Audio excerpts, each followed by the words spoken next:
刚进托儿所的小老虎居然被一只猫鼬给欺负了，而且还被黑猩猩一顿暴揍。小老虎哭着向饲养员求救，这下可把老虎的脸丢尽了。看见黑猩猩疯狂拍打着玻璃，还想要过来，小老虎瞬间就被吓成了九子脸。没想到堂堂的百兽之王竟然被猫鼬和黑猩猩联合霸凌了，他们之间究竟有什么恩怨呢？原来虎妈因为难产去世，留下了3只虎宝宝，饲养员只好亲手将它们带大。由于从小缺少母亲的照顾，3兄妹胆子都特别小，不管去到哪里都要挤在一起。饲养员告诉我们，虽然他们表面上看起来一副怂样，但背地里却十分调皮。这2只正在打闹的是老大和老二，现在这个阶段正是小老虎们活泼好动的时候。可怜的老二本想逃走，却被紧紧地按在地上摩擦，大概是被老大当成了捕猎对象。作为虎氏家族里唯一的女孩子，看见2个哥哥在打架，她也想上前劝阻，可结果根本起不到什么作用。直到老二倒地假装投降，老大这才肯放过他。然而没想到这家伙竟然嫌小妹多管闲事，转身就给了人家一巴掌。委屈的小老虎趴在墙角差点哭了出来。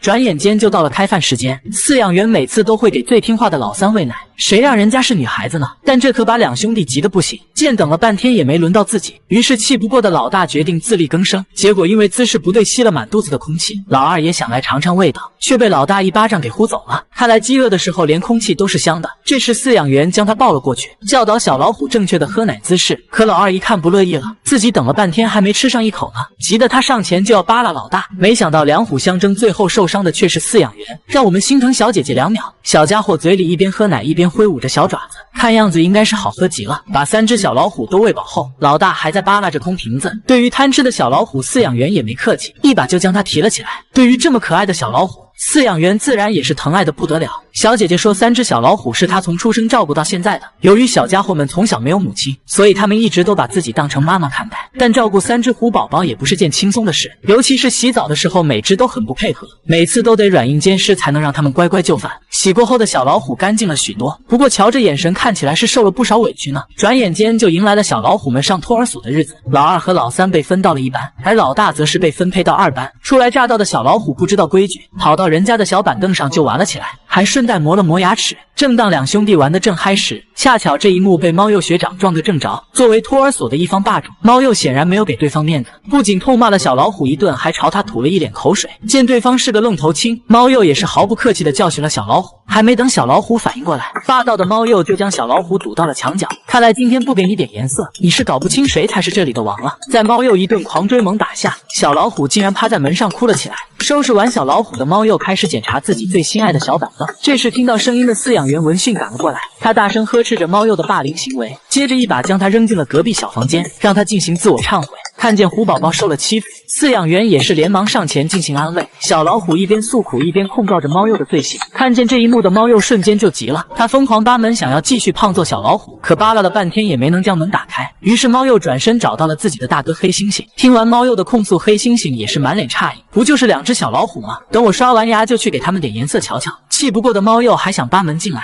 本以为有了玻璃门的保护，总算能放心的睡个午觉了。可就在这时，突然响起一阵敲门声，小老虎顿时瞪大了双眼，原来是黑猩猩上门找事了。完了完了，这下可怎么办？小老虎瞬间吓得腿都软了。看见黑猩猩疯狂的砸门，小老虎颤颤巍巍的躲到了墙角。喂，你不是挺能告状吗？别跑啊，胆小鬼！此时小老虎被吓得只想回家找妈妈。2兄妹眼睛紧紧盯着对面，就怕对方破门而入。然而下一秒，黑猩猩居然推开了玻璃门，这番神级操作把2只小老虎都看呆了。走进房间的黑猩猩并没有立刻出手教训对方，而是耀武扬威的嘚瑟了一番。接着小黑随手拿起一片毛毯，一个眼神就让2只小老虎瞬间破防了。此时小老虎的眼睛里充满了恐惧，还没等他缓过神来，小黑一个巴掌就扇了过去。突如其来的一幕可把他吓得不轻，躲在箱子后面瑟瑟发抖。来呀，你不是森林之王吗？出来单挑啊！小老虎鼓足勇气想来个背后偷袭，结果小黑反手又是一巴掌呼了过去。慌忙逃窜的途中，脑袋还撞出个大包，这下可把老虎的脸面彻底丢尽了。此时的小老虎已经开始怀疑自己到底是猫还是一只老虎。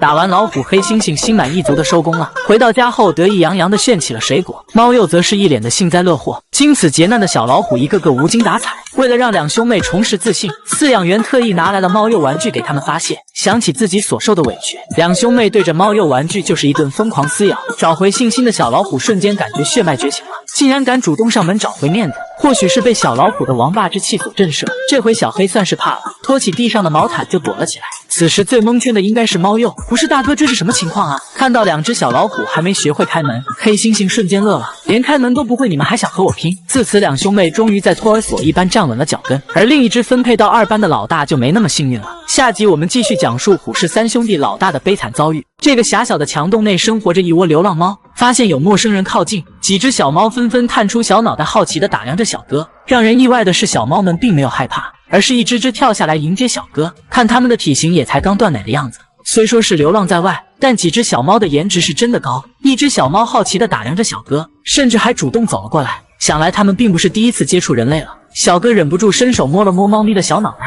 想不到小家伙还很享受。而另一只小猫还和小哥做起了游戏，也不知道他们的妈妈去了哪里。几只小猫可怜巴巴的眼神望着小哥，似乎在祈求对方能给点吃的。躲藏在洞里的小黑猫胆子比较小，看见小哥后马上退了回去。胆子最大的要数这只小梨花了，虽然嗓子已经发不出声音，但还是对着小哥喵喵叫个不停。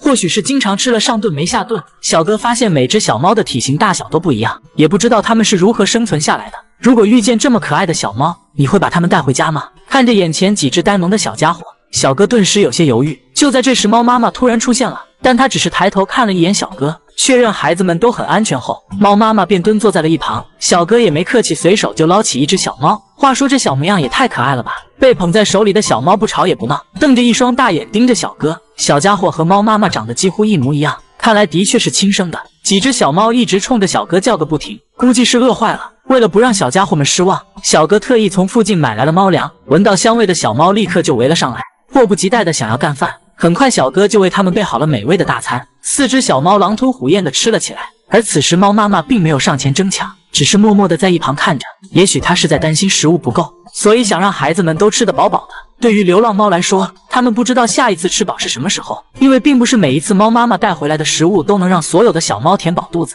小哥发现其中一只小猫的胆子特别小，并且好像眼睛还受了伤。正当小哥想上前仔细查看时，小黑猫却迅速躲回了洞里。也不知道小家伙为啥这么胆小，其他几只都在努力干饭，唯独它唯唯诺诺地躲在家里。母猫也是一副恨铁不成钢的样子，心想着这孩子咋一点也不随我呢？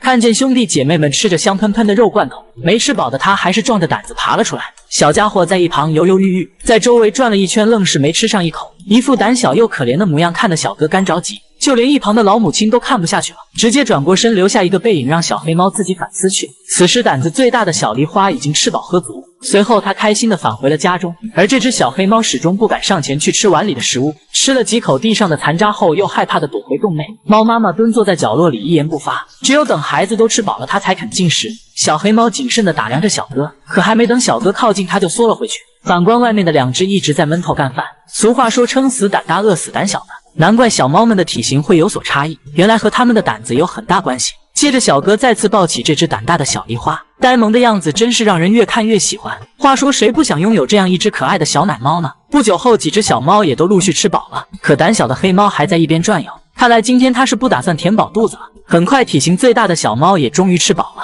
但由于吃得太撑，导致身体被卡在了家门口。热心的小哥只好用手指帮它一下。这时猫妈妈在一旁吃着孩子们剩下的食物，而吃饱喝足的小猫也安静了下来。最后希望每个人都能善待流浪动物，尤其不要轻易抛弃自己的宠物。也许我们不经意的善举，对流浪动物来说却是一次崭新的生命。为了顺利混上编制，这只老鹰竟然在动物园卧薪尝胆了2年半，每天装傻充愣，把饲养员骗得团团转。身为翱翔天空的霸主，这只堕落的老鹰居然表示自己恐高不会飞，甚至胆子都比母鸡小。平时周围一有点风吹草动就被吓得满地乱窜。别人家的老鹰都是秒杀狐狸单挑野狼，可自家的老鹰从始至终都像个走地鸡，人家干饭他却只会张嘴傻看。秃鹰只是随便扑腾了几下翅膀，就把他吓得连连后退，这哪里还有半点雄鹰的气质？就连隔壁的邻居都看不下去了，二话不说上去就给了他2脚。这家伙每天不是挨欺负就是被吓到，搞得饲养员也很无语，于是只好给他开了个单间。为了安抚受伤的老鹰，饲养员拿来一只小白兔，打算给他开个小灶。见到兔子的老鹰先是若有所思，下一秒就像见了鬼一样害怕地跳上了高处。平生第一次遇见这种情况的兔子也是彻底懵了，反复确认自己面前的到底是不是一只老鹰。没想到身为一只凶狠的猛禽，老鹰竟然被食物吓到了。为了让它学会捕猎，饲养员将鸡腿绑在遥控车上，接着操控车子朝老鹰的方向驶去。结果这家伙被吓得撒腿就跑，完全忘记了自己是只老鹰。没办法，只好从隔壁借来一只猫头鹰给他做个示范。饲养员随手将小麻雀丢了进去，见到食物的猫头鹰立刻瞪大眼睛，一路小跑飞奔到猎物面前。眼看对方顺利捕获了猎物，老鹰也是满脸诧异，本以为他也会学着猫头鹰的样子前去捕猎，没想到这家伙却面朝角落蹲，生怕小麻雀会吃了自己，一副胆小又可怜的模样，看得饲养员血压飙升。话说好好的野外猛禽怎么会沦落成如今的模样呢？原来2年前这只老鹰被偷猎者一枪击中，幸好被人及时发现进行了救治，最终辗转来到动物园才捡回一条命。也不知道是养伤的日子过得太舒服了，还是被猎枪打出了后遗症，明明子弹已经被取出，身体也早就痊愈了，可这只老鹰却无论如何也不肯飞走。虽说它长着一副鹰的外表，可行为却表现得机灵机气，平时稍微有点风吹草动它就被吓得瑟瑟发抖，整天都是一副胆小怕事的模样。不仅如此，这家伙还越来越挑食，必须要新鲜的牛肉它才肯吃。时间久了，饲养员竟搞不清楚它到底是真的害怕还是懒得去捕猎。看着日渐堕落的老鹰，饲养员也是很无奈，只能每天不厌其烦地对它进行训练。为了帮助它早日回归大自然，动物园还特意在野外给它建了个10几米高的巢穴，哪知这家伙竟然在上面欣赏起了风景，说什么也不肯往下飞。气不过的饲养员一把将它抛了出去，但这招似乎并没有起到什么作用。老鹰扑腾2下翅膀后就想回家吃现成的，不过话说回来，这脚上还拴着绳子，你让人家怎么飞呀？眼瞅着老鹰越来越不像话，饲养员狠心断了他的小灶，每天把食物绑在车子后面来引导它飞行。在饿了3天3夜后，老鹰实在装不下去了，看到猎物的他顿时2眼放光，下一秒直接朝着食物扑了过去。在经过一段时间的训练后，老鹰终于肯自己捕猎了。看见时机已经成熟，第2天饲养员拖着滑翔伞带它来到山顶，打算在高空中将它放飞。随着高度的增加，迫不得已的老鹰只好展开双翅在天空翱翔。然而让大家都没想到的是，这家伙飞了一圈后竟然又飞了回来，估计是他突然想起了编制的事情。饲养员对此也是哭笑不得，现在的猛禽怎么都变成这样子了呢？女孩抱起一只水獭就往嘴里塞，这是准备要生吃水獭了吗？突如其来的一幕可把小水獭吓坏了，立刻装成一副无辜的模样，乖乖地躺在地上。小姐姐说，这只名为小五的水獭是水族馆的吉祥物，因超萌的外表而备受人们的喜爱。虽然长着一副人见人爱的模样，但这家伙却是个不折不扣的粘人精，平时没事就在饲养员面前撒娇卖萌，不管走到哪里他都要粘在身后。作为一只吉祥物，小五一出现便引来了游客们的围观，大家都被他可爱的外表俘获了芳心。话说谁能拒绝这么一只手感丝滑的小水獭呢？就连一旁的金毛都忍不住想要上去摸2下，但显然小五并没有给对方面子。出于工作原因，饲养员只好先将他抱回自己的房间。看见小姐姐准备起身离开，小五马上跑过来想要将门堵住，奈何自己力气太小，门还是被关上了。见不到小姐姐的他在房间里不停嘤嘤的哭泣，急得眼泪都快从鼻孔里流了出来。可为什么小五会如此依赖饲养员呢？小姐姐告诉我们，小五刚来这里的时候受了很严重的伤，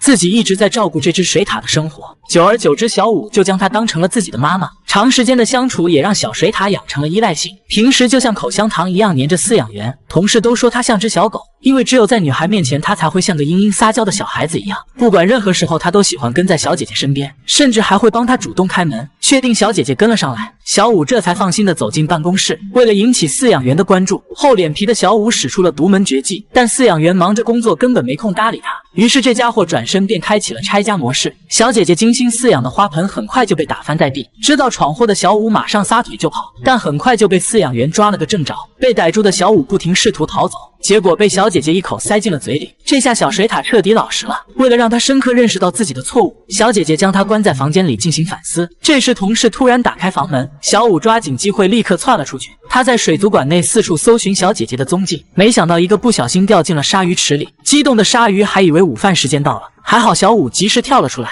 听到饲养员的声音后，小五马上朝着熟悉的声音跑去，饲养员心疼地将他抱了起来。此时小水獭委屈得像个孩子一样，心想在晚上几秒我就成了鲨鱼的午餐了。为了摆脱小五对自己的依赖，饲养员决定让他和其他同类一起生活。刚开始小五很不适应，只要视线离开饲养员半步就开始疯狂地抓门，哭着喊着要和小姐姐在一起，就连同伴和他打招呼他都不肯理会，甚至动不动还和人家打架。好在工作人员及时将他们分开，这才避免了悲剧的发生。不过在适应一段时间后，小五也逐渐接受了当下的生活，慢慢的他开始主动与同伴和解，最后希望他能早日融入这个新的大家庭。这是发生在自然界让人感动的一幕。鸭爸爸带着几只刚出生的幼崽，连续数日守在冰上不肯离开。人们发现它总是围绕在一个地方打转，原来在不远处另一只鸭子被冻在了冰层里，那是它已经沉睡多日的伴侣。这种鸦科鸟类名为埃及雁，他们的一生只会认定唯一的伴侣，一旦选定伴侣，便会终身不离不弃。眼前的一幕也让围观的人们纷纷为之动容。这些小鸭子失去了鸭妈妈羽翼的保护，如果不及时进行救助，那么它们将很难熬过下一次的降温。况且鸭爸爸已经带着它们在这里守护多日，长时间的饥寒交迫让鸭宝宝的生命岌岌可危，必须要想办法带它们去到温暖的地方。就在这时，一位大叔试图上前营救，可下面的冰层根本无法支撑一个人的重量。大叔在经过一番观察后，随后和周围的人一起制定了营救方案。由于人们无法进入到冰上开展营救，于是大家决定用竹竿将他们赶到河对岸，这样才能实施救援工作。当鸭爸爸带着孩子们走到岸边时，大叔抓紧时机，趁其不备，迅速用网兜捞起一只落单的小鸭子。很快，第一只鸭宝宝顺利获救了。大叔宝贝似的亲了一口，然后马上将它放进衣服里为它取暖。由于这次的行动让他们受到了惊吓，鸭爸爸带着孩子们都躲到了桥下面。好在路人配合进行驱赶，在大叔的努力下，不久后又一只鸭宝宝顺利被捞了上来。这时鸭爸爸朝着大叔扑了上来，似乎想要营救自己的孩子，但机智的大叔早已将他送入了胸口。就这样，大叔在河岸边来回奔跑，最终将6只鸭宝宝全部营救了上来。此时岸边围观的人群也都为救援的成功而感到高兴。大叔抱着毛茸茸的小鸭子，脸上露出了欣慰的笑容。现在冰面上只剩下了鸭爸爸孤独的身影，失去孩子和伴侣的他此时应该十分绝望，如果贸然行动肯定会引起他的反抗。随着夜幕的降临，人们发现鸭爸爸依旧守在白天的位置附近。这时大叔找来了渔网，他把鸭宝宝放进了桶内。当鸭爸爸听到小鸭子的叫声时，他义无反顾地飞向了岸边，紧接着与大叔展开对峙，不断试图寻找机会救走自己的孩子。大叔拿出渔网抛了出去，可遗憾的是被他轻松躲开了。但大叔并没有放弃，他趁鸭爸爸不注意再次抛出渔网。这次的救援终于完美结束了。此时岸边的邻居们透过窗户纷纷向大叔挥手表示敬意，随后将他们一起带回了家中。回到家里后，热心的大叔将小鸭子安顿在了卫生间。鸭爸爸和鸭宝宝终于再次相见。接着大叔为他们准备了丰富的食物和水，为了防止小鸭子受凉，大叔还特意制作了一台加热器为他们取暖。尽管鸭宝宝们生活的都很开心，可鸭爸爸却总是一脸愁容地望着窗外。大叔知道这是他在思念自己的妻子。几天后，当大叔准备将他们转移到室外时，鸭爸爸还是趁机飞走了。看着他逐渐远去的背影，大叔不仅长舒了一口气。他知道每个生灵都有自己的选择，对于鸭爸爸来说，他要去守护自己的妻子，这是他的心愿和归宿。一位小哥在散步时，无意间在下水道里发现了一群小奶猫，几只小家伙蜷缩在角落里，好奇地打量着眼前的陌生人。原来刚刚小哥在马路上听到了小猫的叫声，他沿着声音的方向寻去，结果看到了不可思议的一幕。没想到今天刚出门就捡到了宝贝，于是小哥马上联系了几个好友前来支援。看见有陌生人靠近，几只小奶猫全都瞪大了眼睛，心想着自己藏到这里都能被你们这群老六找到。由于是第一次见到人类，几只小家伙害怕地缩到了墙角。不过看他们干净的模样，很难让人相信这是一群流浪的小猫。几只呆萌的小可爱顿时就让小姐姐的猫瘾犯了，她迫不及待地凑到小猫面前，伸手抚摸着它们的小脑袋，这模样简直要萌化了。好不容易遇见这么几只奶凶的小猫，今天说什么也要给它们绑回去。随后小姐姐拎起一只小奶猫，被抓住命运脖梗的小家伙瞬间就失去了反抗的能力。接下来是第二只，这一招果真是小猫咪的克星，也不知道它们的妈妈去了哪里。可以看到小家伙们的颜值都很高，而且还长着一双深蓝色的大眼睛。很快3只小猫就被顺利拎到了外面，另外的2只索性也放弃了抵抗，于是小姐姐一次性将它们都捞了出来。小猫们似乎也感受到了人类的好意，它们并没有过多反抗，反而表现得异常乖巧。没想到流浪的生活并没有影响小家伙高超的颜值。看小猫一身白净的模样，小姐姐猜想它们肯定是由母亲照顾的，但仔细观察后四周却没有看见猫妈妈的身影。于是大家将它们放回原位，希望通过小猫的叫声来吸引猫妈妈。在经过几小时的漫长等待后，四周始终没有发现猫妈妈的身影。为了不让它们变成小流浪，小哥一行人只好先将小猫打包带走。回到家里后，小哥为他们购置了许多玩具，想不到几只小猫刚到陌生环境就肆无忌惮地玩了起来，看来这是完全把这里当成了自己的家呀。看见几只活泼可爱的小奶猫，小哥的祖母顿时乐得合不拢嘴。此时的老奶奶开心的像个孩子一样，心想着这下总算自己有个伴了。至此，几只小猫也结束了流浪的生活，接下来等待他们的将是幸福的喵声。生活中我们小小的善举，对于他们来说却是一次崭新的生命。最后，希望每个流浪的小动物都能被善待。我是小奶狗，我们下期再见。自家狗子在院子里挖了个大洞，放着温暖舒适的狗窝不住，不管刮风下雨都要守在洞里。屋主朝里面看去，可洞里黑漆漆的一片，什么也没有。主人3番5次把洞口堵住，可吃个饭的时间，狗子就把洞重新刨开了，并且还变本加厉在旁边又打了一个洞，直接把2边挖通了，这让他百思不得其解。放着温暖的狗窝不住，为什么非要跑到这阴暗潮湿的洞里呢？不明所以的家主对着狗子就是一番教训，狗子表面上笑着答应，但身体却不肯移动半步。主人说旺财已经和他们一起生活5年了，自己平时对他也像家人一样，不知道他为什么非要挖个洞钻进去不肯出来吗？难不成是在里面藏了啥宝贝？为了搞清楚状况，女主人请来村里的小王前来帮忙，在架好设备安装好线路后，一根细长的探头就这样伸进了狗子的秘密基地。下一秒画面里居然出现了一只还没睁开眼睛的小狗仔，而且还不止一个，看样子几只嘤嘤的小家伙才刚出生不久，难怪他每天从早到晚的守在洞里，原来这就是狗子的宝贝啊！主人把小狗们一只一只都掏了出来，很快就在里面拿出5只小狗仔。看见孩子们一个个都被掏了出来，狗子心里那叫一个急啊！本以为全部的小狗都取出来了，没想到旺财还留了一手。直到狗子被强行拽出来，才发现里面居然还有1只小奶狗。最后数了数，一共7只肥嘟嘟的小狗仔。此时觉得小奶狗可爱的扣叭叭叭，小王抱着小狗仔爱不释手，并表示过几天一定要带2只回家。也不知道旺财是不是听懂了人话，下一秒他又把孩子一只一只叼回了洞内。可里面的环境阴暗又潮湿，为什么他执意要把小狗藏在洞里呢？女主人说前年旺财也生过1窝小狗，但此前一直是在狗窝里照顾它们的，大概是由于小狗们都被送人了，所以这次生产时他选择了把宝宝都藏进洞里，不想让任何人知道。他很担心自己的孩子会再次被送走，一次次的离别让旺财的心里充满了悲伤。迫于无奈之下，狗子只好将孩子藏起来。男主人劝说旺财把孩子交出来，毕竟外面温暖的环境才更适合哺育幼崽。但狗子这回是吃了秤砣铁了心，死守住洞口，就是不肯挪动半步。主人没办法，也只好不再强迫他，于是特意在上面打造了一个屋顶，并且还刷上了一层漂亮的天蓝色，希望能为旺财一家遮风挡雨。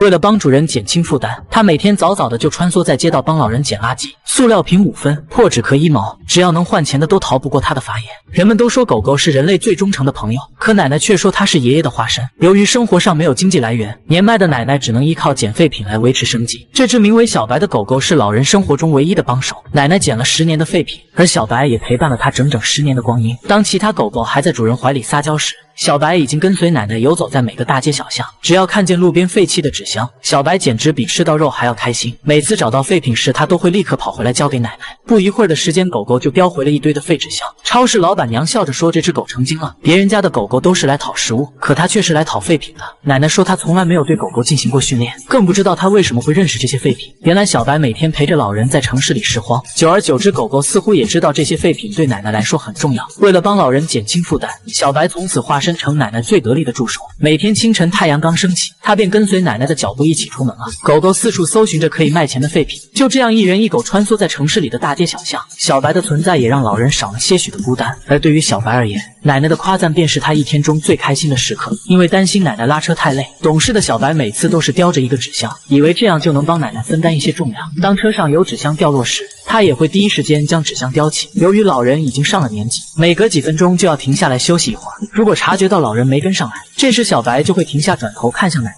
一路上他要回头很多次，生怕把自己最爱的奶奶弄丢了。当老人整理废品时，小白就化身成奶奶的贴身护卫。对于路过的行人，狗狗表现得十分乖巧，但只要有陌生人靠近奶奶，它立刻就会变得警觉起来。奶奶示意小白没事，狗狗这才放松下来。原来他的眼里只有自己守护的奶奶。长期的体力劳动让老人的身体时不时就会出现一些毛病。每回去诊所看病时，奶奶总会告诉小白不要乱跑，要乖乖在门口等着。而聪明的狗狗似乎也能听懂奶奶的话，它的目光会一直守在奶奶离开的方向。随着夜幕的降临，忙碌了一天的老人回到了家里，他要做的第一件事就是帮小白洗个热水澡，而他却也早已习惯了老人的习惯。奶奶的疼爱让小白甜在脸上，乐在心里。洗完澡后，老人会帮狗狗擦干毛发，接着为它准备狗粮。可奇怪的是，狗狗却不肯去吃。原来它也有一个习惯，那就是一定要看到奶奶先吃，它才肯去碰碗里的食物。或许在小白的心里，奶奶永远是排在第一位的。奶奶想看电视了，他就把遥控器拿过来。没多久，奔波一天的小白就进入了梦乡。可为什么小白会如此的懂事呢？原来多年前奶奶的老伴就已经离世了。小白是爷爷生前捡到的一只流浪狗，老两口膝下无子，便将小白当成了孩子。然而天有不测风云，突如其来的一场疾病让爷爷倒了下去。临终前，爷爷叮嘱小白一定要照顾好奶奶。爷爷走后的几个月里，狗狗每天都郁郁寡欢，看着小白伤心的样子，奶奶没办法，只好将它带出去一起拾荒。从那以后，小白变成了奶奶的影子。他始终记得爷爷临终前的交代，无时无刻都在守护着奶奶，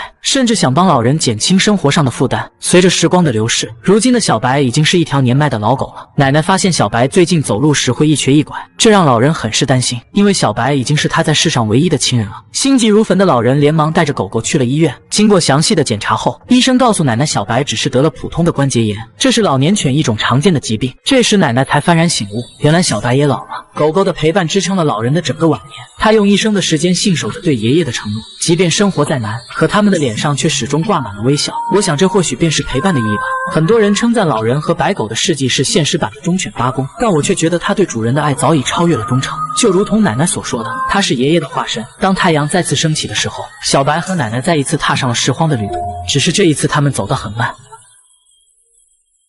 小猫只因偷吃了几口食物就被人丢进了油漆桶，导致它浑身沾满了绿色的油漆。究竟是多么狠心的人才能做出这样的行为呢？浸满全身的油漆给它的生活带来了诸多不便，强烈的不适让小猫感到无比的疼痛。它试图用身体摩擦地面，想把身上的油漆擦掉，然而这种防水的油漆粘性很高，它拼尽全力却还是摆脱不了这种束缚。我们都知道油漆中有许多有害的化学物质，而且猫咪经常会舔舐毛发，长期以往它将很难存活下去。此时的救援已经刻不容缓，或许是担心再次受到人类的伤害，只要看见附近有人，它就会立刻跑远。一位经常喂养这只流浪猫的大姐告诉我们，这只小猫生活在附近，通过猫咪之前所留下的油漆印记，大家开始一路寻找，可在四周根本没有看见小猫的踪迹，不知道它躲到了哪里去。于是大姐在附近放置了一些食物，并且安装好摄像机，等待小猫的出现。不久后，一个黑色的身影出现在街道上，猫咪警惕地环顾四周，确认周边没人后，它才小心翼翼地开始进食。通过画面我们可以看到小猫的全身沾满了油漆，流浪动物的生存已经很艰难了，可为什么还是有人去伤害它们呢？救援人员想试图靠近，但警惕的小猫还是迅速跑远了，随后便消失在茫茫的夜色之中。第二天，通过大家的四处走访，在经过仔细打听后，救援人员在周围看到了小猫留下的油漆印记，路边还残留着它刮蹭的痕迹。跟随着猫咪的足迹，大家在河边上找到了它排出的绿色粪便，这也说明油漆已经进入了小猫的体内。听到声音的小猫躲在草丛里，眼神里充满了绝望和恐惧。看见有人靠近它，马上起身，然后从草丛里窜出来，快速逃离人们的视线。在奔跑了一段距离后，剧烈的疼痛迫使它停了下来。猫咪看起来十分痛苦，如果没人帮助，那么它可能活不了多久。傍晚时分，救援人员在附近布置了铁门，想通过诱捕的方式进行救援。不久后，一只黑猫出现在画面中，可它却并非是要救助的小猫。很快，黑猫被食物吸引走进了笼内，然而那只浑身沾满油漆的猫却迟迟没有出现。好在功夫不负有心人，不一会儿，小猫终于走了过来。饥肠辘辘的它径直走向笼内，此时黑猫就像看到怪物一般，马上转身从笼子里跑了出来。救援人员看准时机关闭了笼门，随后猫咪被送往了附近的宠物医院。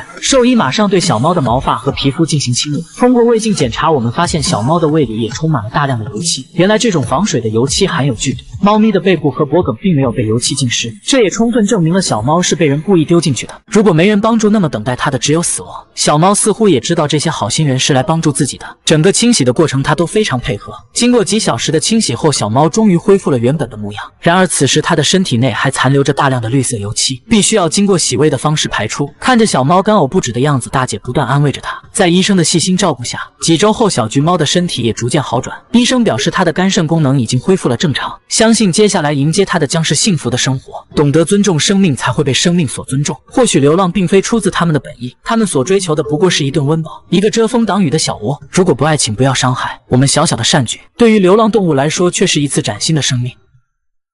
这只老虎突然痛苦地倒在地上，表情看起来异常难受。然而一旁的工作人员却不管不顾，甚至还不断地拍手叫好。这究竟是怎么一回事呢？原来今天是老虎一生中最痛苦的时刻。此时的虎妈妈正在经历艰难的分娩过程，在经过几小时的煎熬后，虎妈妈终于顺利产下了一只虎宝宝。然而刚出生的小虎宝却一动不动，完全没有一丝生命的迹象。看见这一幕的工作人员也变得紧张起来，大家都在默默祈祷小虎宝能够平安无事。第一次做母亲的虎妈也是异常焦虑，只能一遍又一遍地舔舐着小虎崽，希望通过这样的方式来唤醒自己的孩子。饲养员在一旁紧密观察着，期待下一秒奇迹的出现。可几分钟的时间过去了，小虎宝还是躺在地上，没有发出任何声音。就在这时，屏幕前的工作人员欢呼了起来。原来在虎妈不懈的坚持下，小虎宝总算有了呼吸。看着小家伙不断扭动的身体，工作人员紧绷的神经也松懈了下来。见到孩子平安无事，虎妈如释重负的躺了下去。此时的她已经累得快要虚脱了。还没等虎妈反应过来，一阵剧烈的疼痛再次传遍全身。难不成这是要生二胎吗？在工作人员激动的叫喊中，第二只虎宝宝成功来到了世上。老二的出生非常顺利，小家伙看起来活泼好动，很明显身体要比老大强壮许多。这时的虎妈已经精疲力竭，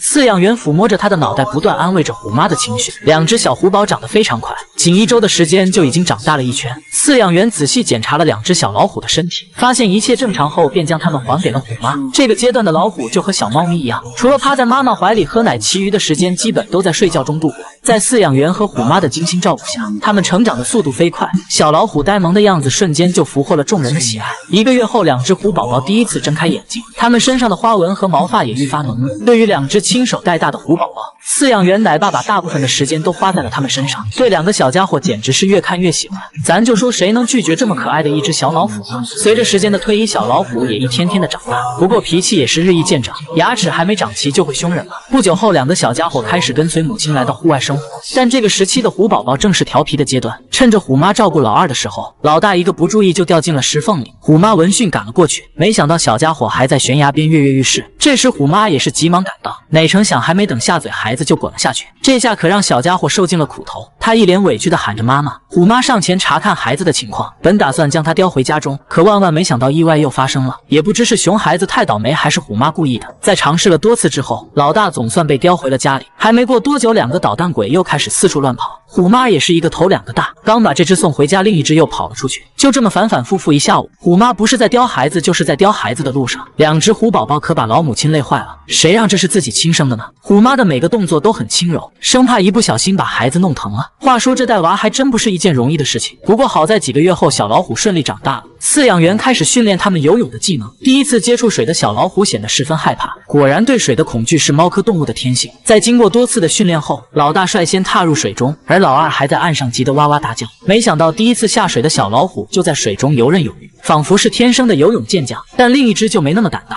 走在木桩上瑟瑟发抖，结果一不小心就栽进了水里。幸好饲养员及时出手，才帮他爬了上来。任凭饲养员如何劝说，小家伙却怎么也不肯进入水中。无奈之下，饲养员来了招背虎下水。刚开始小老虎还有些害怕，但很快他就掌握了游泳的技能。几个月后，两只小老虎迎来了重要的一天。他们从出生到现在还没见过自己的父亲，今天是他们认亲的日子。虽然隔着一层玻璃，但虎爸一眼就认出了自己的孩子。不久后，他们迎来了第二次相见，大概是被虎爸威严的气势所震慑，两只小老虎怎么也不敢靠近。在饲养员耐心的开导下，他们才敢小心翼翼的靠过去。最后，希望两只小老虎早日成为森林之王，也祝愿每个母亲都能平安健康。我是小奶狗，我们下期再见。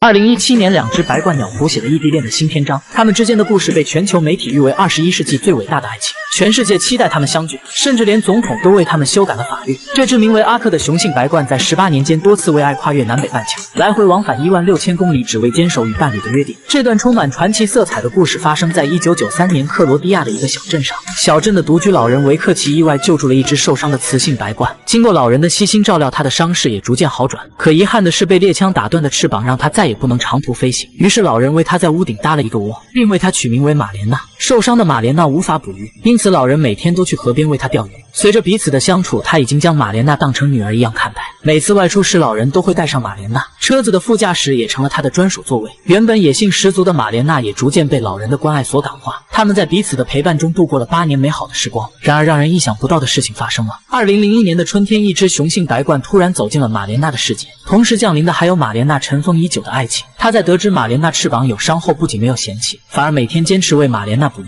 从此承担起了照顾她的责任。他用行动逐渐俘获了玛莲娜的芳心。老人意识到女儿这是恋爱了，于是他为雄性白冠鸟取名阿克，还特意为他们建造了一个更大的鸟巢作为婚房。在接下来的日子里，他们相互依偎，彼此形影不离。不久后便有了爱情的结晶。守护在妻儿身边的阿克每天都会为玛莲娜捕鱼，他时刻都在履行自己作为父亲和丈夫的职责。沉浸在爱情中的玛莲娜生活上也有了巨大改变。本以为这样的幸福会一直持续下去，可让人没想到的是，阿克竟然消失了。他在一次外出后便再也没有回来过。从此屋顶上只剩下了玛莲娜孤单的背影，她每天看着远处的天空发呆，不分昼夜地期盼着阿克的归来。老人没想到，看似可靠的阿克竟然是个负心汉。看着日渐消瘦的女儿，老人的心里很不是滋味。无奈之下，他只好强行给玛莲娜喂食，并且每天都会带她出去散心。在老人悉心的照料下，玛莲娜的身体逐渐好转。可自从阿克离开后，她便再也没了往日的笑容。随着时间的流逝，转眼间便到了阳春3月。突然某天的午后，一道熟悉的身影划过天际，没想到阿克竟然回来了。面对这一幕，老人也感到不可思议。原来阿克之所以离开，是因为候鸟迁徙的本能。为了与玛莲娜相见，他要从遥远的南非横跨整个非洲大陆，在飞越1600公里后抵达欧洲。每次迁徙时，阿克总是最后一个离开，等到明年春天时，他却是第一个归来的。而这仅仅只是为了能和玛莲娜多待上几天。这或许是世界上最遥远的异地恋了。就这样，冬去春来，他们彼此坚守了整整15年。在这15年里，阿克与玛莲娜一共养育了66个孩子。可每一个长大的孩子都飞向了远方，唯有他们彼此恩爱如初。白鹳是自然界少有一夫一妻制的动物种群，他们对爱情的忠贞程度甚至超越了生死。一直到2017年的春天，所有的白鹳都已经归来，然而寂静的天空却迟迟不见阿克的身影。看见日夜等待的女儿，老人焦急万分，于是上网搜寻了白鹳迁徙的相关路线。他发现黎巴嫩是阿克万里飞行中的必经之路，而这个国家被称为鸟类捕猎者的天堂，每年约有200万只鸟类经此迁徙而殒命。他知道自己必须要做点什么，于是老人拿出阿克留下的羽毛，写了一封信给黎巴嫩的总统。信中不仅讲述了玛莲娜和阿克的爱情故事，同时他也呼吁阻止盗猎者对候鸟的大肆捕杀。收到信的总统深受感动，随后便下令修改了相关的法律来保护候鸟。这封信在全世界范围内引起了广泛的关注，全球各大媒体纷纷进行了报道，他们之间的爱情也被誉为21世纪最伟大的爱情。数千万的网友被他们忠贞不渝的爱情所感动。可即便如此，阿克始终还是没能回来。为了关注事件的进程，媒体们在玛莲娜窝边安置了摄像头，在世界多地的市中心广场开启全天的视频直播，人们守在屏幕前纷纷为阿克祈祷，希望他能够平安归来。可时间一天天的过去，候鸟迁徙的日子也进入尾声，阿克还是了无音讯。人们猜测阿克很可能遭遇了不幸，甚至有人已经开始为他悼念。就在所有人的希望即将破灭时，那个熟悉的身影突然跃入屏幕，阿克终于回来了。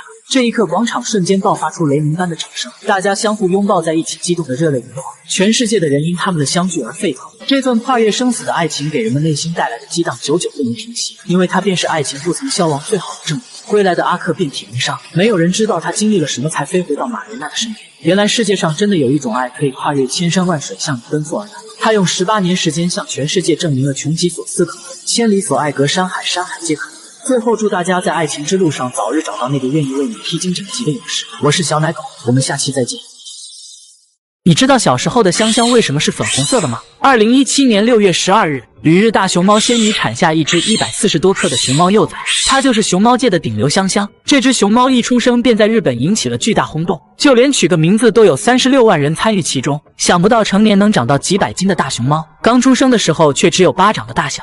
此时的熊猫幼崽还没有长出黑白马甲，大家看看像不像一只小老鼠的样子呢？半个月之后，小家伙逐渐长出了黑色纹路。对于这个独生女熊猫妈妈，也是把她宠成了公主，整天把孩子搂在怀里不松手。为了熊猫宝宝的健康，每隔一段时间饲养员都会为它进行体检。随着时间的推移，小家伙逐渐褪去了一身的稚嫩，黑眼圈也变得愈发明显，现在慢慢开始有了一只熊猫的样子了。原来熊猫身上黑色部分的毛发皮肤也是黑色的。这个时期的香香成长得很快，仅10多天的时间，小家伙就顺利换上了黑白马甲，而且体重也从刚出生的100多克长到了现在的16斤。看来没有一口母乳是白喝的。呆萌的香香不仅成了饲养员的团宠，更是熊猫妈妈手中的掌上明珠，就连吃饭都要把孩子搂在怀里。当时间来到2017年7月22日，我们的小公主香香也第一次睁开眼睛看到外面的世界。在饲养员和熊猫妈妈的精心照顾下，2个月大的香香身体非常健康，而熊猫妈妈也可以放心的呼呼大睡了。1周后，小家伙的眼睛已经完全睁开。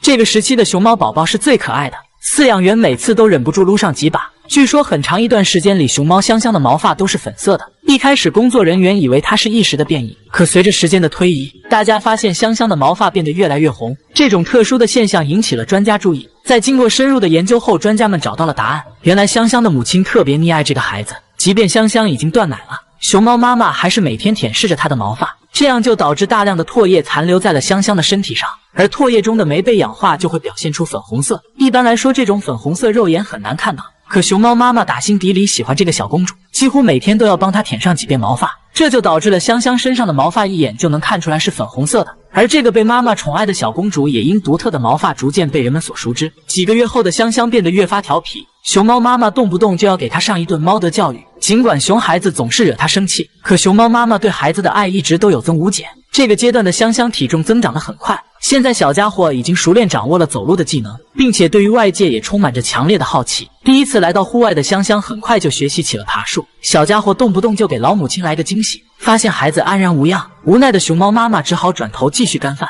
此时的香香已经可以吃一些嫩竹子，这时候的小熊猫也是最调皮的阶段。小公主对于爬树有着浓厚的兴趣，但也因此吃了不少苦头，一天不摔个几次都不肯罢休。幸好有个肥嘟嘟的身体，看样子摔下来应该是不痛不痒。除了喜欢往高处爬，香香还是个出了名的粘人精，总是抱着饲养员的大腿不肯松手。在小家伙不懈的努力下，1个月后他终于学会了爬树，甚至还经常在树上打个瞌睡。他每天最开心的事情就是和妈妈一起玩耍，而对这个从小宠着的女儿，熊猫妈妈也是疼爱的不得了。香香粉红色的毛发便是最好的证明了。2017年12月，香香首次进行公众展出，而万万没想到，日本民众对于香香的期待如此之高，当天便有10几万人参与展出的动物园抽签，最终仅有2600个幸运儿顺利见到了香香。然而面对众多粉丝的期待，我们的香香公主也没让大家失望，首次出场就赢得了粉丝们热烈的追捧。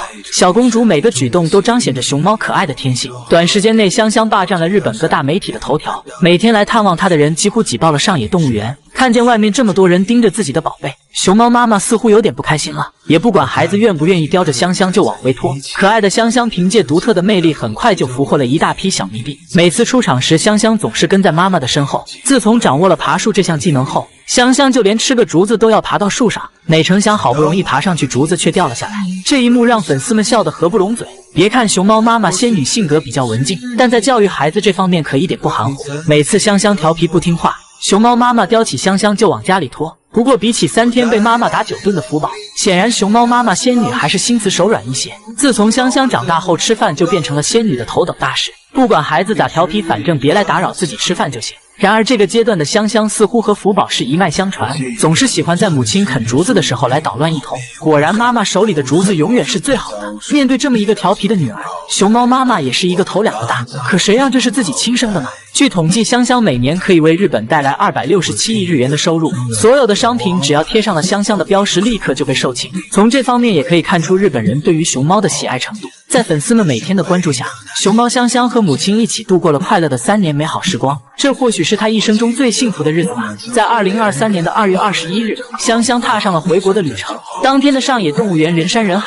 数十万粉丝前来为香香送别。我想最为不舍的应该是把香香从小疼到大的母亲了，因为这或许将是他们余生的最后一次相见。如今的香香已经顺利回国，希望回国后的香香能永远幸福的生活下去。这只长相酷似老鼠的小动物，其实是出生仅2天的熊猫幼崽。想不到几百斤的大熊猫出生时却只有巴掌大小。这天熊猫妈妈像往常一样如厕，结果一不小心就把孩子给生了出来。看见地上嘤嘤啼哭的小家伙，此时的熊猫妈妈也是一脸蒙圈，她连忙叼起孩子将熊猫宝宝搂进了怀里。就在熊猫妈妈帮幼崽清理卫生的时候，突然从腹部传来一阵疼痛，接着另一只幼崽也来到了世上。原来熊猫妈妈这次怀了一对双胞胎，可这只幼崽刚出生就没了反应，这可把熊猫妈妈急坏了。她一边抱着老大，一边焦急地舔舐着老二，想通过这样的方式来唤醒孩子。在熊猫妈妈不懈的努力下，几分钟后，小家伙终于有了呼吸，伴随一声清澈的叫声，熊猫妈妈也彻底放心了。小家伙在地上不停地呼唤着母亲，然而此时的熊猫妈妈只顾着给怀里的老大喂奶，对地上的老二却是不管不问，甚至还转身挪了挪地方，任由小家伙在地上哭喊。得不到青睐的老二一直呼唤着妈妈，他也想喝上一口新鲜的母乳，可熊猫妈妈对此仿佛是视若无睹一样，这又是怎么回事呢？原来熊猫妈妈也是左右为难，因为通常情况下大熊猫只有养育一只幼崽的能力，所以凭它一己之力根本无法照顾2只幼崽。一般大熊猫生下双胞胎后只会选择哺育比较强壮的孩子，以此来提高幼崽存活的几率，而等待另一只幼崽的将是被抛弃的命运。不过好在饲养员这时赶了过来，工作人员立刻对熊猫宝宝进行了体检，好在2只幼崽都很健康，它们的体重目前还不到200克。接下来2个小家伙将要在育儿箱里度过一段漫长的时光，直到他们能完全适应外界的生活。随着时间的推移，2只熊猫宝宝身上逐渐长出了许多细小的绒毛，并且身上的黑色条纹也愈发明显。半个月左右的熊猫幼崽还没有睁开眼睛，因此只能靠嗅觉来感知外面的世界。在饲养员精心的照顾下，20天后，熊猫宝宝已经褪去了一身的稚嫩。此时它们终于长出了熊猫的模样。2个小家伙整天熬夜不睡觉，所以黑眼圈也是一天比一天重。1个月之后的小熊猫已经换上了一身黑白马甲。这时饲养员会测量它们身体的各项指标，而这个阶段的熊猫宝宝也是最可爱的，呆萌的样子让人忍不住想要摸上一把。为了让熊猫宝宝健康长大，每隔一段时间工作人员都会帮它们进行详细的检测。当时间来到第44天时，熊猫宝宝第一次睁开了眼睛。这时候的小熊猫已经有了探索外界的意识，但平时多数的时间它们还是以睡觉为主。工作人员会定期轮流将它们还给熊猫妈妈，而憨憨的熊猫妈妈一直都以为自己搂着的是同一个孩子。伴随熊猫宝宝的逐渐长大，狭小的育儿房里已经装不下它们了，于是饲养员为2个姐妹花更换了新的房间。而此时睁开眼睛的熊猫宝宝也变得愈发可爱，虽然它们还没学会走路，但活泼好动的天性已经逐渐显现了出来。这个阶段的小熊猫对外界充满着强烈的好奇，总是试图想要爬出自己的小房间。过了100天的小熊猫变得更加调皮，2姐妹动不动还要打上一架。此时的她们已经初步掌握了行走的技能，睡眠时间也比之前少了许多。几天后，2只熊猫宝宝彻底告别了育儿室，这也代表着她们幼儿时期即将结束。第一次来到户外的2姐妹有些不知所措，一直呆呆地愣在原地打转，直到她们慢慢熟悉了新的环境，2只小熊猫也逐渐放飞了自我。可能是因为从小一起长大的原因，2姐妹平时总是喜欢待在一起，而且感情也是出奇的好。看着日渐长大的孩子，熊猫妈妈也是倍感欣慰，现在就连吃饭都香了不少。2年后，小熊猫已经长成了和妈妈一样的体型，现在它们依然保留着幼儿时期的习惯，每天睡觉的时候都要紧紧靠在一起，仿佛2姐妹已经把对方当成了彼此的依靠。据说它们在很长一段时间被认为是雄性，直到后来做了基因检测才知道原来这是一对姐妹花。在它们3岁的时候，饲养员还特意为2姐妹制作了竹子制成的生日蛋糕，收到礼物的2姐妹也是玩得不亦乐乎。在海外3年中，她们受到了众多游客的喜爱。不过现在这对姐妹花已经顺利回国了，大家知道她们的名字吗？这是发生在自然界让人感动的一幕，一对流浪狗夫妻真实还原了爱情该有的样子。丈夫将碗里仅有的食物让给了妻子，可他自己却已经2天没有进食了。一位大叔说，2只狗狗已经在这片墓地生活2个月了，经常能看见它们在附近寻找食物。我们发现2只狗狗都受了不同程度的伤，一只的脖梗处被项圈深深勒住，应该是狗狗很小的时候戴上去的，现在已经嵌进了肉里。而另一只狗狗走路一瘸一拐，大概率也是人为所导致的。尽管每天都承受着巨大的痛苦，可它们却丝毫没有放弃对生活的希望和乐观。或许没有锦衣玉食的生活，可自由自在何尝又不是一种幸福呢？它们相互依偎在一起，彼此照顾着对方。由于狗狗脖梗的伤口已经感染，它总会抓痒来缓解不适，这时另一只狗狗就会出现帮它舔舐着伤口。一位附近的居民被它们诚挚的感情所打动，所以会经常送来一些食物。而2只狗狗也非常恩爱，丈夫每次都会等妻子吃饱后再去吃余下不多的食物。大家发现这只公狗的胸前也受了伤，可它依然在不离不弃地保护着妻子。面对陌生人的靠近，它们显得异常警惕。当得知有危险后，它们马上分头跑开了。就连经常投喂的大叔也无法靠近狗狗。可它们为什么对人类如此警觉呢？大叔带我们来到一处草地，原来2只狗狗已经有了爱情的结晶，几只还没睁开眼睛的狗宝宝幸福依偎在一起。这时我们才知道，它们把家安在了墓地旁的草堆里。不久后，2只狗狗的身影出现在画面中，狗妈妈第一时间跑去查看孩子们的情况。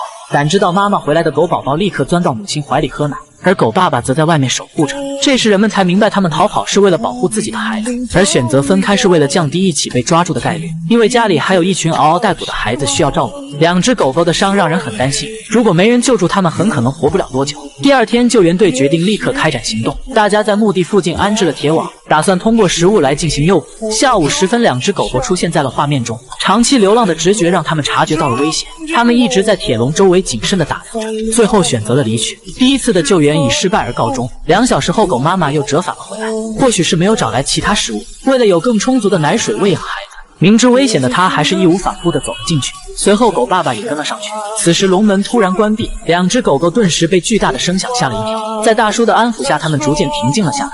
接着2只狗狗顺利被救援，狗妈妈的眼睛一直盯着远处，我想大概她是在担心家中的孩子吧。救援队在大叔的带领下找到了小狗仔的藏身之所，人们将几只小家伙一只只的抱了出来，可以看到每只狗宝宝都被母亲喂养得白白胖胖。数了数，一共有6只小狗，小家伙毛茸茸的样子真是太可爱了。几小时后，流浪狗一家被送往了附近的宠物医院。医生发现狗妈妈脖子上的伤口已经严重溃烂，于是马上剪断了这条困扰她多日的项圈。这一刻，她终于解除了禁锢。帮狗妈妈处理好伤口后，医生随即开始检查另一只狗狗的情况。原来它的腿部被一根带刺的铁丝牢牢捆住，在医生的帮助下，它很快摆脱了束缚。经过分析，2只狗狗的遭遇是人为所导致的，很难想象它们每天在承受着怎样的痛苦。可即便如此，他们依旧拼尽全力照顾着自己的宝宝。也许这便是每位父母与生俱来的爱，就算再苦再累，也要把最好的一切带给孩子。或许相濡以沫、不离不弃，才是每个人内心最渴望的爱情吧。故事最后，那位经常喂养他们的大叔决定收养狗狗。自此，这对恩爱夫妻终于迎来了狗生的幸福时刻。为了营救自己被困的妈妈，两只小虎鲸拦住了游客们的去路，不断发出响彻天际的惊叫声。它们久久环绕在游艇的四周不肯离去，似乎在向人们发出某种信号。游客们意识到这极有可能是虎鲸在向人类求助，于是大家立刻拨通了海洋救援队的电话。收到消息的救援人员迅速赶到，几只虎鲸似乎也知道人们是来帮助自己的。他们先是在船舶四周转了几圈，随后奋力朝着大海的前方游去。救援队开足马力紧随其后，通过鲸鱼的叫声和行为，大家判断出他们一定是遇到了麻烦。为了搞清楚事情的原因，救援人员一直跟在他们的身后。终于在不久后，几只小鲸鱼停了下来。只见海面上漂浮着一只成年虎鲸，它的尾部被一根绳索紧紧缠绕着。原来这才是小虎鲸拦截游客的意图。此时它们紧紧环绕在母鲸的周围，并且发出阵阵的惊叫，仿佛在祈求人类帮自己的母亲。眼前的一幕令在场的救援人员都为之感动。此时的救援已经刻不容缓，大家随即开始准备营救工作。在长达半小时的努力后，鲸鱼妈妈似乎也感知了人类的好意。他静静地浮在水面上，等待人们帮他剪断绳子。当绳子断掉的那一刻，摆脱束缚的虎鲸奋力朝着前方游去。这一刻，他再次获得了新生和自由。同时，虎鲸一家发出欢快的叫声，仿佛是在表达对人们的感谢。就在救援人员打算离开时，突然从四面八方游来了一群虎鲸，它们队列整齐，宛如海中的舞者，一边歌唱一边为救援人员在前方护航开路。就在即将抵达岸边时，被人们解救的虎鲸妈妈突然嘴里叼着一只魔鬼鱼游了过来。或许这是他回馈给人类的礼物，想以此表达自己由衷的感谢。几只虎鲸一直将人们送到岸边，可仍久久不愿离去。也许对于我们举手之劳的小事，对于动物们来说却是一次重获新生的机会。万物皆有灵性，愿每个生命都能被世间温柔以待。我是小奶狗，我们下期再见。这只猫一天能吃掉5斤泡菜，主人说家里的泡菜都让它吃光了。猫咪名为小五，它1日3餐只吃泡菜，对其他任何食物都不感兴趣。只要一到饭点，小五就会对着冰箱喵喵叫个不停，因为他知道里面有他最爱吃的泡菜。但天天这么吃也不是个事儿，于是主人将米饭和泡菜搅拌在一起，想让他吃点主食。可面对眼前的泡菜拌饭，小五对主人表达了强烈的抗议，但十足的饥饿感最终还是让他妥协了。看见猫咪终于肯吃米饭，主人很是高兴，可没想到这家伙只挑泡菜吃，碗里的米饭是一粒都没动。可他为何如此钟情于泡菜呢？主人告诉我们，小五曾经是只流浪猫，刚捡到它的时候，猫咪什么都不肯吃，本以为它生病了，直到偶然一次机会，它看见了泡菜，从此便一发不可收拾。那么是不是所有的韩国猫咪都喜欢吃泡菜呢？节目组从街边找来了3只流浪猫进行测试，并且准备了鱼肉罐头、泡菜、猫粮和鱿鱼干。首先出场的是第一只三花猫，只见它犹豫了一小会儿，但最终还是选择了猫粮。随后登场的是第2只猫咪，它先是闻了闻泡菜，但下一秒却选择了肉罐头。而第3只小猫直接奔向了美味的猫粮。那么接下来小五会如何选择呢？果不其然，一看见泡菜的它就深陷其中无法自拔，仿佛它的世界里只有泡菜和泡菜。主人担心它吃太多辣椒会影响健康，于是便打算将泡菜洗干净再喂给小五。可见到没了灵魂的泡菜后，小五先是连续后退了几步，接着扭头就走了。这不是欺负猫吗？主人还想让它尝尝味道，可没吃上正宗泡菜的小五有些不满，一气之下便选择了离家出走。主人四处寻找一番后，最后在街边的台阶发现了它。此时小五正在垃圾袋里大口吃着泡菜，小家伙吃得满嘴都是辣椒，看样子已经上头了。不得不说，小五的口味还是非常死咪达的。面对疯狂迷恋泡菜的小五，主人也是百思不得其解。于是大姐带着小五来到了宠物医院。医生听完大姐的描述后，当场表示自己从业数十载，从未见过这种情况。正常来说，猫咪食用高盐和辛辣的食物会对身体带来严重的损坏，可经过检查的小五却是非常健康，难不成是天赋异禀吗？医生说，以科学的角度的确无法解释这种现象，但还是建议尽量戒掉小五吃泡菜的习惯。得知自家的猫咪没啥大事，主人回家当即为小五准备了泡菜大餐，但大姐也听从了医生的建议，将猫粮和泡菜进行混合，希望它能顺带吃点猫粮。但我行我素的小五依旧还是老样子，看来改变口味还需要一段时间。最后希望小五能早日戒掉泡菜，做一只正常的猫咪。你家的猫有哪些独特的癖好呢？看着怀中熟睡的小猫，猫妈妈的眼角顿时被泪水所浸透。因为一场意外的车祸，她早产生下的小猫全部夭折。猫妈妈伤心欲绝地守护在孩子身边。当人们发现她时，母猫已经在此蹲守了整整10多个小时。那夜的雨下得很大，收到消息的救援队匆匆奔赴现场。对于人们的突然造访，猫妈妈显得异常平静。漆黑的夜色中隐约可见她蜷缩的身体，她黯然神伤的眼中写满了绝望和无助。小哥想通过食物吸引她走出车底，可面对近在咫尺的肉罐头，她甚至都不曾多看一眼。即便车子启动发出刺耳的鸣笛，仍旧无法将她从悲伤中唤醒。是什么原因让她始终不愿离开呢？当救援队看到车旁未成型的小猫时，大家顿时明白了一切。原来生产后的猫妈妈早已身心俱疲，此时她唯一能做的就是守护在自己的孩子身边。很难想象她此刻正在经历着怎样的绝望。当救援人员打算挪动小猫的身体时，猫妈妈突然发出虚弱的叫声，每一声中都饱含着深沉的母爱。就在大家将地上的小猫收起后，猫妈妈突然挪动了身体，她拖着受伤的后腿艰难向前行走，不断四处寻找着自己的孩子。眼前的一幕着实令人心酸。此时天空的雨越下越大，因为不确定猫妈妈腹中是否还怀有其他幼崽，大家决定立刻实施救援工作。救援人员用网将车子四周围住，防止猫妈妈受到惊吓而跑掉。但令大家都没想到的是，她并没有过多反抗，救援人员很快便将她从车底抱了出来。或许此时她还完全沉浸在失去孩子的悲伤中，那无助的眼神恰如整夜一直下不停的雨。将猫咪抱上车后，大家迅速地赶往宠物医院。短短半小时的路程，却无时无刻不在牵动着众人的心。抵达医院后，兽医开始为猫咪做详细的检查。经过观察，发现猫妈妈腹中并没有未产下的小猫，但她的后腿已经严重骨折。医生分析是因为突如其来的车祸导致了猫妈妈的早产。整个检查的过程，她都表现得异常平静，仿佛一直都在思索着什么。随后，医生开始为猫妈妈进行治疗。1小时后，手术顺利完成。但接下来的问题让医生也感到束手无策。自从猫妈妈失去孩子后，她始终不肯吃任何东西。难道她也要随着孩子们而去吗？乖巧的猫咪好像什么都懂一样。医生为她洗澡时，她不吵也不闹。这一刻，我仿佛在她的眼中感受到了刻骨铭心的痛，那是一种绝望中的落寞。为了让猫妈妈能走出悲伤的阴影，大家为她准备了一份特别的礼物。这是一只刚失去母亲的小猫，因为出生不久，它的眼睛还没有睁开。医护人员小心翼翼地将小猫放进猫妈妈怀里，她认真地看着怀中嘤嘤啼哭的小家伙。令所有人感到震惊的是，猫妈妈的眼睛里竟然涌出了泪水。她该有多么思念自己的孩子啊！此时觉得母爱伟大的请扣666。下一秒，猫妈妈开始俯身为小猫梳理毛发，仿佛这一刻她的内心又重新燃起了希望。或许这便是冥冥中的缘分，愿他们能相互治愈彼此受伤的心。故事最后，那位最先发现猫咪的小哥决定收养它，从此以后他不用再过着流浪的生活。或许这对猫妈妈来说已经是幸运的结局。当上天为你关上一扇门的同时，也会为你打开一扇窗。愿屏幕前的你所有美好都如约而至。我是小奶狗，我们下期再见。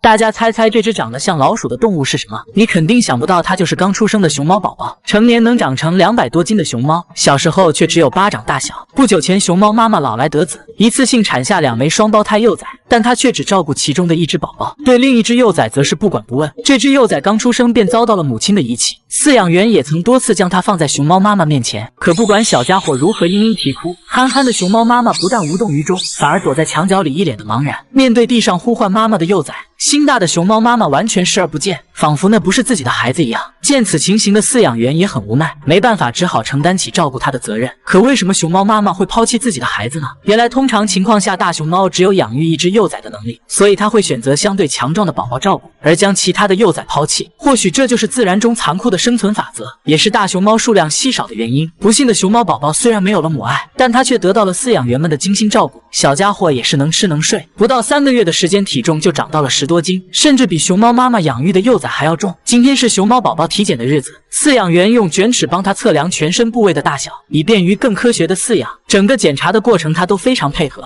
小家伙呆萌可爱的模样更是俘获了众多饲养员的疼爱。相信没人能拒绝得了这么可爱的小熊猫吧。除了要定期进行各项检查，饲养员每天还要帮助他进行如厕训练。由于小家伙没有母亲的呵护，他现在还不能够独立的完成大小便，因此饲养员会模仿熊猫妈妈的动作，用湿润的纸巾轻轻拍打它的臀部，帮助它完成排泄。小家伙满脸惬意，看样子应该是非常享受，下一秒竟然舒服的举起了双手。话说这个待遇应该也只有熊猫才有了吧。最后希望熊猫宝宝能早日独立健康长大。我是小奶狗，我们下期再见。14岁的老猫安详地趴在小女孩怀中，小主人一遍又一遍地为猫咪唱着摇篮曲，与它做着最后的告别。年迈的老猫陪伴了这个家庭走过了5000多个日夜，今天是它离开的日子。猫咪似乎已经知道自己即将去往另一个星球，它紧紧依偎在小主人怀里，看着眼前陪伴自己长大的猫咪。女孩的声音不由自主地哽咽起来。猫猫伸出虚弱的小爪拍了拍小主人，仿佛在告诉女孩不要哭泣。看来就算走到了生命的最后一刻，它最放心不下的还是自己的小主人。原来贝利曾经是只流浪猫，从小便被这对好心的夫妻收养，家里的几个宝宝都是他看着长大的。但贝利的一生中却没有一只孩子，他把所有的爱都给了这个家庭。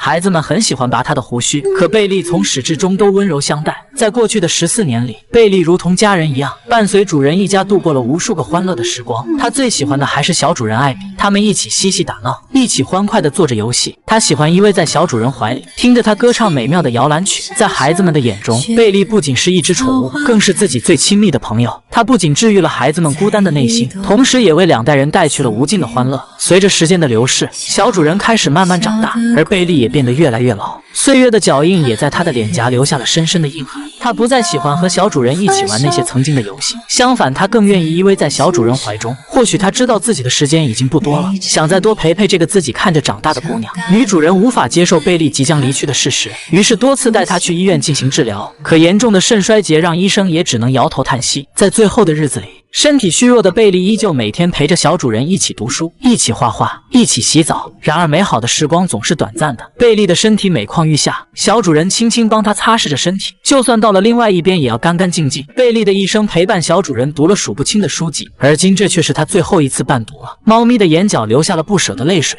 女孩一边帮他擦拭着眼泪，一边安慰着贝利不要哭泣。或许此时他还是放心不下自己的小主人，又或许他正努力回忆着他们在一起的点点滴滴。几天后，贝利的生命进入了倒计时，他依旧静静趴在小主人怀里，只是眼神中再也没有了往日的活力。小主人抱着奄奄一息的贝利，嘴里唱着他最爱的歌曲，伴随着女孩悠扬的歌声，陪伴了一家人14年的猫咪安详迷逝。相信此时的贝利是幸福的，更是开心的。虽然他已经去往了喵星，但贝利用自己的一生为2代人带来了温暖和欢乐，他留下的记忆却永远活在了每个人的心中。正如女孩所唱的歌词一样，你永远是我的阳光，是照进我生命中的一束光芒。万物皆有灵性，内心充满爱的人同样会得到爱的回报。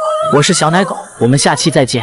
都说猫咪怕水，可眼前这只小猫不但酷爱游泳，还喜欢和主人一起在大海里冲浪。猫咪名为小五，是一只来自夏威夷的独眼猫。据主人说，小猫在几个月大的时候眼部受到感染，所以只能将眼球摘除。可小五并没有放弃对生活的热爱，当他第一次来到海边，就对游泳产生了浓厚的兴趣。一开始主人还很担心，可当猫咪几次练习后，主人发现小五对游泳十分有天赋，自己几乎没怎么去教它，猫咪就能在海里游刃有余，简直是天生的游泳健将。自此以后，主人便经常带着猫咪一起出海冲浪，而他对此也十分享受，站在主人肩上的样子好像要征服大海一样。当然，小五最喜欢的还是自己在海里游泳。只见他的4只小爪在水里灵活摆动，标准式的猫跑简直不要太专业。如果他玩累了，就会主动爬上冲浪板，然后趴在冲浪板上享受着夏日的阳光。这样惬意的喵声也是让其他猫咪羡慕不已。不久后，小五生下几枚幼崽。令人感到不可思议的是，刚出生1个月大的小猫也学会了游泳，难不成是血脉传承？别看小猫个头不大，但在游泳的时候速度却一点也不慢。新主人对猫咪也是特别喜爱，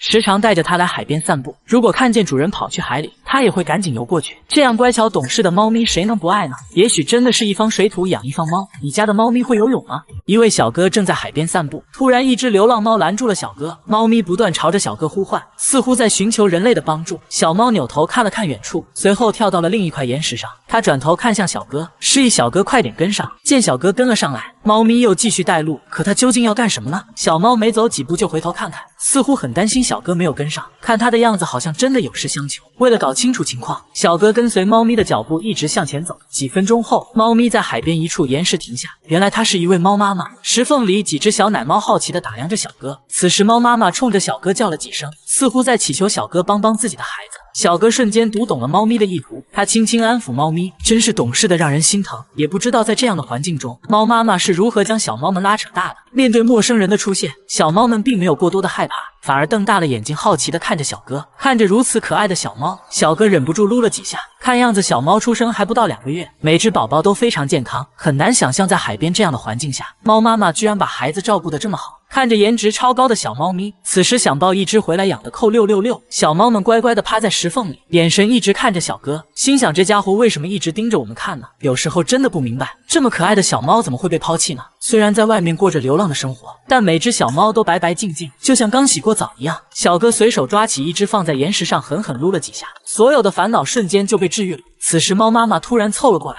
也许她不忍心孩子们像自己一样过着吃了上顿没下顿的生活，所以这才将小哥带了过来。让我们为猫妈妈的爱点赞。看着眼前一个个可爱的小家伙，小哥有些不好意思，因为身上一点吃的没有带。几小时后，小哥再次返回原地，并且为他们带来了美味的猫粮。猫妈妈也没有客气，大口的开始干饭，看样子真的是饿坏了。不知道他是不是第一次吃到猫粮。此时石缝中的小猫也闻到了味道，但由于学会走路不久，它们很难爬上来。小哥捞起一只，将它放到了猫粮旁边，接着又把一只提了上来。但小猫们只是闻了闻，似乎对猫粮并不感兴趣，也许它们喝母乳已经习惯了。小哥见状，只好将它们送回了石缝。随后，小哥找来一个塑料盒，将矿泉水倒了进去。小猫们纷纷出动，毕竟在海边淡水资源极为稀缺。猫妈妈一直在旁边大口干饭，而小猫们在石缝里玩起了捉迷藏。另一只则好奇地观察着小哥，似乎还有点腼腆的样子。不一会儿，猫妈妈见孩子们没了声音，赶紧跳下来查看。小哥摸了摸猫咪，示意它不要担心，可猫妈妈还是不放心地仔细数了数。小哥抓起一只小猫放在腿上，不由自主地撸了起来。遇见这么可爱乖巧的猫咪，谁不想多摸摸呢？看见宝宝们都在石缝里睡着了，猫妈妈这才放心地走了出来。小哥一边摸着小猫，一边想着要不要将小猫们带走。如果自己将小猫全部带走了，那猫妈妈会不会孤单呢？想到这里，他很是犹豫。但想到海边随时会有不确定的危险时，小哥最终决定收养猫咪一家。万物皆有灵性，猫咪不仅是家庭中的宠物，更是我们生活中的朋友。希望每个人都能善待宠物，不要轻易将它们抛弃。我是小奶狗，我们下期再见。眼前的丑小鸭踉踉跄跄滑到了水里，任凭父母百般劝说，小天鹅怎么也不肯下岸游泳。面对如此叛逆的孩子，黑天鹅夫妇气得脸都红了。可为什么这只小天鹅不喜欢水呢？原来几个月前，黑天鹅妈妈在野外生下一窝天鹅宝宝。刚出生的小天鹅十分可爱，毛茸茸的样子快要萌化了。不久后，小天鹅跟随父母来到了公园街道。天鹅在生完宝宝后，一般都会进行漫长的迁徙。由于小天鹅刚出生不久，望着深不见底的湖面，它们显得有些胆怯。黑天鹅妈妈在水里不断鼓励孩子们，可小天鹅却一直犹豫不决，只有一只胆大的率先跳进了水里。黑天鹅夫妇也很无奈，养了这么多届孩子，就属这一届胆子最小。在黑天鹅妈妈苦口婆心的教育下，一只只小天鹅都纷纷开始尝试下水。为了这群孩子，黑天鹅夫妇也是操碎了心。最终小天鹅都跳进了湖里，唯独最后一只却始终不肯下来。黑天鹅爸爸气得直接带着孩子们游走了，但此时天鹅妈妈却停了下来。虽然孩子不争气，但作为母亲，她不会抛下任何一个孩子。此时觉得母爱伟大的扣666。不一会儿，天鹅爸爸又游了回来。哪个父母会抛弃孩子呢？天鹅夫妇就这样边走边引导孩子下水。可倔强的小天鹅像个走地鸡一样，怎么也不肯跳进湖里。就这样，双方一直耗了一个上午。最后，黑天鹅妈妈只能让它骑到自己背上，其他孩子则紧紧围绕在妈妈的身边。眼前这一幕多么温馨和美好啊！